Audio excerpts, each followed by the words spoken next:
What is so difficult? The Senate Ad Hoc Committee on the Maize Crisis began its investigations into the 2 billion maize scam Wednesday. First to appear were representatives of the National Treasury. In the process of grilling, ministry officials admitted that the issue of illegal payments to maize farmers and traders might be traced back to the time duty-free importation was okayed between May and October. These traders would have paid this much. They would have paid 16 Yes, at billion. of 16 billion. According to the government then, domestic supply of maize had fallen to an unprecedented level, and so without the duty-free importation, consumer prices of maize flour would have hit the roof. So we had two types of maize. This opened the door for the lords of hunger, from briefcase contractors who offered supposed long-term solutions to the maize shortage to maize cartels that cashed in on duty-free imports, exploiting loopholes and the system.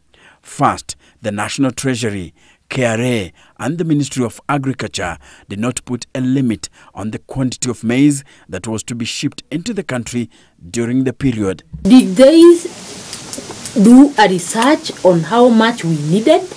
As Treasury, we could not know the quantities that was required. So it was now the business of Ministry of Agriculture. Secondly, the Gazette notice that gave a no to the duty-free imports stipulated that any person was allowed to import maize. Senators in the committee questioned the significance of the phrase "any person" in that context.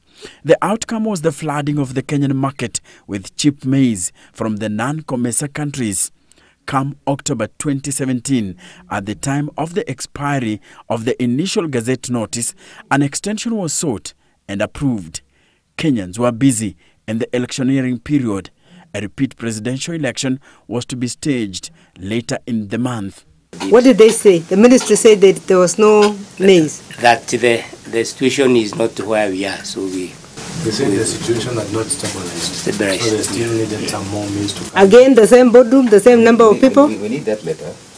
We need that letter because that is a very dangerous precedent. The tricks by the maize cartels became even more interesting at this point. According to Treasury, the maize barons imported the commodity duty-free as per the Gazette notice in bulk and later sold the commodity to NCPB in the name of farmers at 3,600 shillings per bag. And when the government subsidized maize purchased from NCPB for millers to produce cheap flour, the very same traders bought back from the NCPB the same maize they sold at 3,600, buying at the new subsidized price of 2,000 shillings per bag. So they made a cool 1,600 shillings per bag from the government. The Agriculture CS Mwangi Kiunjuri wants some of the payments to such traders investigated. Let's pick on one of the farmers paid, Celestine Chepchirchir. She supplied NCPB with 150,386 bags of maize and made 383 million shillings. Each passing day, new details about the maize scam are emerging. But what is clear is that traders and millers made a fortune during that time, importing cheap maize and selling at higher prices to the National Cereals and Produce Board. Enoch Sikolia, Citizen TV, in the county of Nairobi.